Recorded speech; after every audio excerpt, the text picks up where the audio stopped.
नमस्कार, प्रणाम।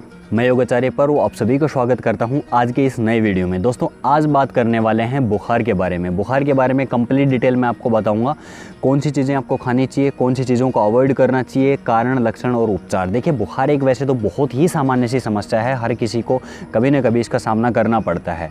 साल भर में घर में कोई ना कोई ऐसा पेशेंट ज़रूर होता है जिसको बुखार हो जाता है और उस समय पर हम सबसे पहले कुछ न कुछ आयुर्वेदिक चीज़ें ट्राई करते हैं। लेकिन अधिकतर केसेज़ में ये देखा गया है कि आयुर्वेदिक दवाइयाँ ट्राई करने के बाद आपके शरीर के ऊपर रिजल्ट नहीं दिखता और आप डॉक्टर के पास जाते हो, एलोपैथिक मेडिसिन खाते हो। आपको बताता हूँ कि 99% केसेस के अंदर आपको कोई एलोपैथिक मेडिसिन खाने की ज़रूरत नहीं है, किसी व्यक्ति के पास जाने की ज़रूरत नहीं है, डॉक्टर से कंसल्ट करने की कोई आवश्यकता नहीं है, आप खुद उसको ट्रीट कर सकते हो।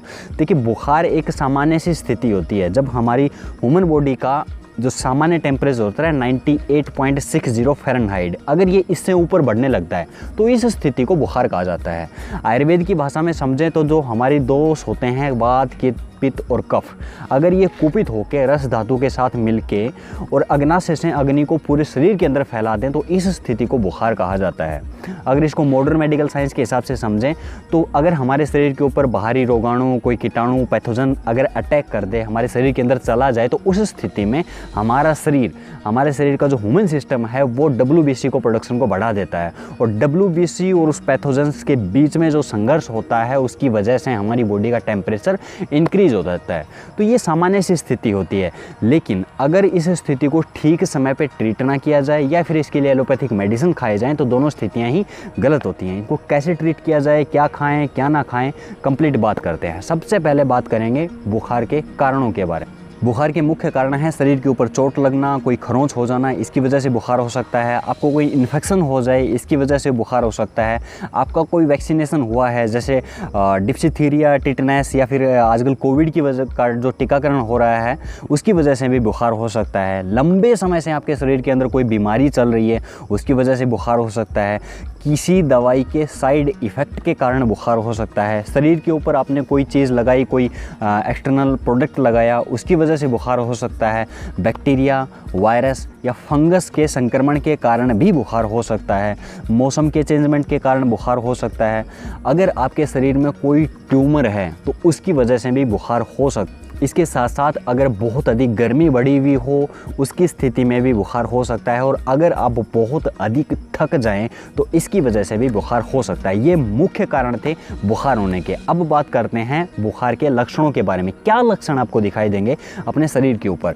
बुखार के लक्षणों में सबसे पहले रोगी की जो श्वास है वो तेज़ हो जाएगी और गर्म हो जाएगी। शरीर में थकावट होगी, पूरे शरीर में दर्द होने लगेगा, सर्दी, जुखाम और खांसी होगी, जोड़ों में दर्द दिखाई देगा आपको, शरीर के ऊपर लाल चकत्ते दिखाई देंगे, कपकपी छूटेगी, सर्दी लगेगी बहुत ज़्यादा, गले में खराश होगी, दर्द होगा, सिर में दर्द हो सकता है, आँखों के अंदर लालिमा छा सकती है। रोगी का जो मुंह होता है उसका स्वाद बिल्कुल बिगड़ जाता है, एक प्रकार से कड़वा स्वाद हो जाता है। माथा अगर उसका छू के देखोगे तो एकदम गर्म मिलेगा आपको। मुंह, भूख और प्यास बिल्कुल ख़त्म हो जाती है और शरीर के ऑलमोस्ट अंगों में, जैसे आपके जो स्पेशली जो जॉइंट्स हैं उनके अंदर वेदना मिलेगी, दर्द मिलेगा। जब आप उनको मूव करोगे तो पेन मिलेगा। तो ये मुख्य लक्षण थे जो शरीर के ऊपर दिखाई देंगे।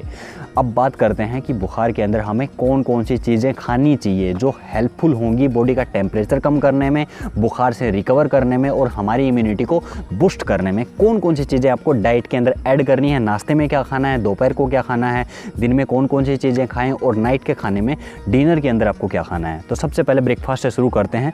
दोस्तों, सुबह के नाश्ते में आपको ताज़ा फल, मौसम के जो भी ताज़ा फल हों कोई भी ले सकते हो, जूस पिएं, हरी पत्तेदार सब्जियां खाएं, सूप पिएं। सूप बहुत हेल्प करता है। बुखार में अगर दस्त, उल्टी और बहुत अधिक पसीना आपके शरीर से निकल रहा है तो ऐसी स्थिति में केले आपको खाने चाहिए। हरी सब्जियों का सेवन करें। कॉफ़ी और चाय अगर आप ज़्यादा पीते हो तो उनको कम कर दें, क्योंकि कैफ़ीन जो होता है वो बुखार से रिकवर करने में आपको बहुत प्रॉब्लम क्रिएट करता है। तो कॉफ़ी और चाय को कम कर दें। उबली हुई सब्जियां खाएं, सूप को अपनी डाइट में ऐड कर लें। प्रोटीन आपकी डाइट में होना बहुत ज़रूरी है अगर आप बुखार से रिकवर करना चाहते हो। तो इसके लिए प्रोटीन का कोई भी सोर्स आप ऐड कर सकते हो। अगर आप एग खाते हो तो 1 से 2 एग आप खा सकते हो। नमकीन दलिया खाएं, खिचड़ी की तरह बना के खाएं उसको, खिचड़ी भी खा सकते हो। अब बात करते हैं दोपहर के भोजन की। दोपहर के भोजन में आप मूंग दाल की खिचड़ी खाएं। इससे आपको अपच की समस्या नहीं होगी, ये बहुत जल्दी डाइजेस्ट हो जाएगा। बुखार के दौरान आपके शरीर के अंदर पानी की बिल्कुल कमी नहीं होनी चाहिए, क्योंकि पानी की कमी की स्थिति के अंदर ही बॉडी के अंदर बैक्टीरिया पनपते हैं। तो पानी पर्याप्त पीते रहें, दिन में अलग अलग समय पे पानी पीते रहें, थोड़ा थोड़ा करके पानी पूरे दिन पीते रहें। जो व्यक्ति बहुत अधिक बुखार से पीड़ित हो तो उसको पूरे दिन थोड़ा थोड़ा करके लिक्विड के रूप में ही खाने को खाना चाहिए। बुखार में आप नारियल पानी पी सकते हो। रात को हल्का और बहुत ही सुपाच्य भोजन खाओ, जैसे उबली हुई सब्जियां खा सकते हो, हल्की खिचड़ी खा सकते हो। ज़्यादातर हो सके तो सूप पिएं, आप सब्जियों का सूप पिएं और लिक्विड चीज़ें आप खाएं। ब्राउन ब्रेड आप खा सकते हो, अंकुरित अनाज आप खा सकते हो। अगर आपको बहुत अधिक उल्टी हो रही है, बहुत अधिक दस्त हो रहे हैं, तो ऐसी स्थिति में सेब और केला खाने चाहिए, क्योंकि इनमें अच्छे इलेक्ट्रोलाइट्स पाए जाते हैं जो आपकी बॉडी को बैलेंस करेंगे, उल्टी और दस्त को धीरे धीरे करके ख़त्म कर देंगे। तो ये चीज़ें आपको खानी हैं, इन चीज़ों को ऐड करना है। अब बात करते हैं, देखिए खाने से ज़्यादा इम्पोर्टेंट है कि कौन सी चीज़ें नहीं खानी है, क्योंकि जो चीज़ें नहीं खानी होती है, अगर आप उन चीज़ों को खाते हो तो ये आपकी बॉडी में प्रॉब्लम क्रिएट करती हैं। तो अब बात कर लेते हैं कौन सी चीज़ें नहीं खानी है। देखिए सबसे पहले तो खट्टी चीज़ों का बिल्कुल आप अवॉइड करें, चावल आप अवॉइड करें, और ठंडी चीज़ जो होती हैं उनको बिल्कुल अवॉइड कर दें। ठंडी प्रकृति की तासीर की चीज़ें बिल्कुल बंद कर दें। चावल के स्थान पे रोटी आप खाएं, क्योंकि ये एक तो डाइजेस्ट जल्दी होंगी, और दूसरा चावल जो होता है वो थोड़ा हल्का ठंडा माना जाता है। तो डाइजेशन के मामले में आप चावल के स्थान पे हल्की सुपाच्य रोटी खाएं। उसके साथ साथ फास्ट फूड, तले भुने पदार्थ, मिर्च मसाले वाले पदार्थ बिल्कुल बंद कर दें, क्योंकि एक तो ये डाइजेस्ट होने में प्रॉब्लम करते हैं, और दूसरी चीज़ ये है कि जब ये आपकी बॉडी में जाते हैं तो हाइड्रेशन मतलब कि डिहाइड्रेट करते हैं, आपकी बॉडी में पानी की कमी लेके आते हैं, और पानी की कमी के कारण बैक्टीरिया सबसे ज़्यादा पनपता है। तो याद रहे, जब भी किसी को बुखार हो तो मिर्च मसाले वाले खाना बिल्कुल नहीं खाना होता। आपको बहुत ही सुपाच्य खाना खाना है जो जल्दी से डाइजेस्ट हो जाए। इसके साथ साथ हल्की सुपाच्य चीज़ें खाएं, और दूध बिल्कुल बंद कर दें जब तक आपके शरीर से बुखार के लक्षण चले नहीं जाते। साथ में जब तक आपको बुखार रहता है तो उस समय तक, जब तक लक्षण थोड़े कम नहीं होते, 1 दिन 2 दिन, तब तक आप उपवास रख सकते हो। अगर आपकी बॉडी में स्ट्रेंथ ठीक है तो आप उपवास रखते हो, तो ये आपको बहुत हेल्प करेगा। क्योंकि मैंने खुद बहुत सारे पेशेंट्स के ऊपर देखा है, बुखार की स्थिति में उपवास, ये समझ लीजिए रामबाण की तरह काम करता है। उपवास रखो आप 1 से 2 दिन, जब तक आपके लक्षण थोड़े कम नहीं हो जाते। उसके बाद आपकी डाइट को सेट करो और फिर देखना 100% आपको रिजल्ट आएगा। कोई डॉक्टर, कोई किसी चीज़ की ज़रूरत नहीं है। अब बात कर लेते हैं आयुर्वेदिक रेमेडीज़ के बारे में, घरेलू उपचार, आयुर्वेदिक उपचार के बारे में। उसमें सबसे पहली चीज़, पहले उपचार के तौर पे दालचीनी का आपको उपयोग करना है। दालचीनी का काढ़ा आपको बनाना है, उसमें काली मिर्च और शहद मिला के इसको लें। इससे बहुत लाभ मिलेगा, बॉडी का टेम्परेचर कम होगा, बुखार उतरने लगेगा धीरे धीरे। दूसरा उपयोग है आपका अदरक का। 1 कप पानी में 20 से 25 तुलसी के पत्ते, 1 चम्मच घिसी हुई अदरक डालें।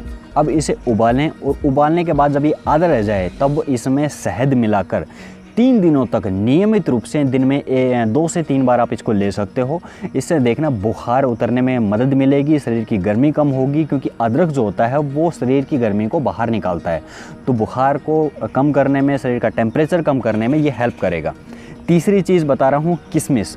किशमिश को खाएं। किशमिश बुखार के लिए बहुत अच्छी चीज़ मानी जाती है। किशमिश को आप ऐड कर लें। किशमिश को दूध में उबाल के खा सकते हो, किशमिश को भिगो के खा सकते हो, तो ये आपको मदद करेगी। तो किशमिश को भी खाएं। साथ में चौथा उपयोग बता रहा हूँ पुदीने का। 1 कप गर्म पानी में 1 चम्मच पुदीने की पत्तियों को पीसकर मिला लें। इसे 6 से 8 मिनट तक उबलने दें। अब इसे छानें और इस घोल में शहद मिला लें 1 से 2 चम्मच। अब इसको आपको पीना है दिन में 1 से 2 बार। 2-3 दिन तक इस उपयोग को करके देखें, बुखार में पूरी हेल्प करेगा, आपकी बॉडी को डिटॉक्स भी करेगा और साथ में बुखार से रिकवर करने में हेल्प करेगा। 5वां उपयोग बता रहा हूँ हल्दी का। हल्दी में एक तत्व पाया जाता है करक्यूमिन, जो बुखार के लिए और शरीर की इम्यूनिटी के लिए बहुत बेहतरीन चीज़ है। 1 कप, अब इसको उपयोग कैसे करना है वो सीख लें। 1 कप दूध में आधा चम्मच हल्दी, 1/4 चम्मच काली मिर्च पाउडर मिलाएं। इस मिश्रण को दिन में 2 बार पिएं।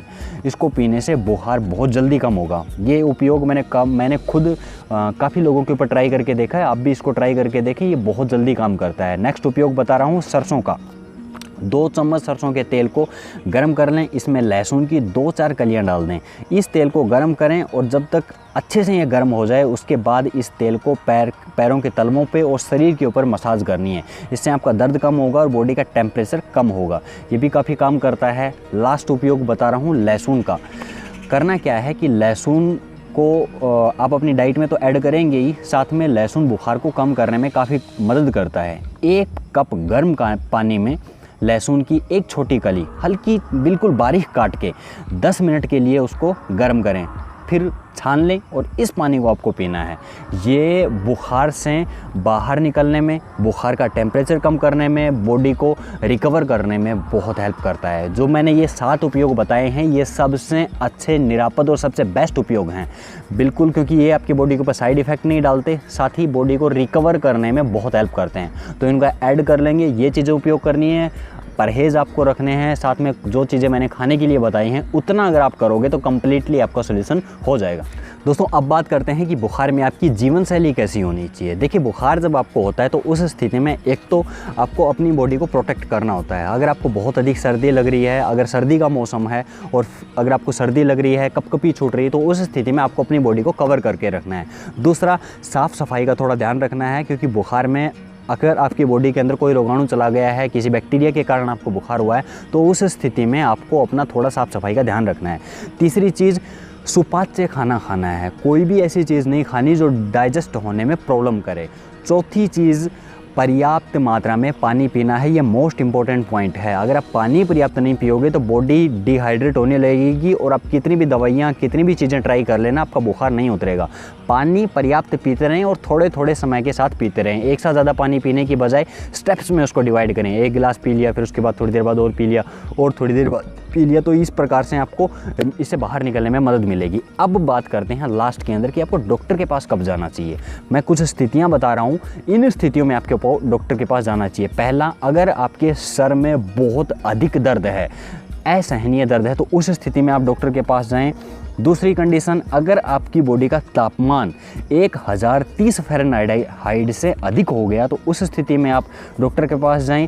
अगर बुखार 1 हफ्ते तक ये सब चीज़ें ट्राई करने के बाद भी उतर नहीं रहा तो उस स्थिति में आपको डॉक्टर से बात करनी चाहिए। अगर किसी के शरीर पर बहुत अधिक सूजन होने लगी, चकत्ते निकल आए लाल कलर के, तो उस स्थिति में भी आपको किसी समझदार व्यक्ति डॉक्टर से बात करनी चाहिए। छाती में अगर बहुत तेज़ दर्द है, गर्दन में अकड़न हो गई है बहुत तेज़, पेट में बहुत अधिक दर्द हो रहा है, तो इस स्थिति में भी आपको डॉक्टर के पास जाना चाहिए। बार बार अगर आपको उल्टी आ रही है, गले में खरांश है और गले में बहुत अधिक दर्द या तकलीफ़ हो रही है, तो उस स्थिति में डॉक्टर के पास आपको जाना चाहिए। जिन लोगों को पहले से कोई पुरानी बीमारी हो, कैंसर, HIV या फिर कोई बहुत पुरानी कोई संक्रमण उनको चला आ रहा है, तो इस स्थिति में आपको डॉक्टर से कंसल्ट एक बार कर लेना चाहिए। बाकी सभी स्थितियों में, मतलब मैंने बताया 99% आप खुद ट्रीट कर सकते हो। 1% चांसेस होते हैं, वो भी किसी और कारण से, तो उस स्थिति में आपको डॉक्टर के पास जाने की आवश्यकता पड़ती है। अदरवाइज़ आप अपना सोल्यूशन आप खुद कर सकते हो, अपने आप से कर सकते हो। मेरा हमेशा ये प्रयास रहता है कि हम अपनी हेल्थ का ध्यान खुद रख सकते हैं, खुद कर सकते हैं, अपने आप को ट्रीट, अपने को ही नहीं, अपने पूरे परिवार को, अपने घर में बच्चों को, बड़ों को, सबको हम ट्रीट कर सकते हैं अगर हमें सही नॉलेज हो। यही हमारा प्रयास रहता है। इन वीडियोज़ को आप शेयर किया करो ताकि बाकी अन्य लोगों तक भी इनकी इन्फॉर्मेशन पहुंच सके। Always stay healthy, be happy. धन्यवाद।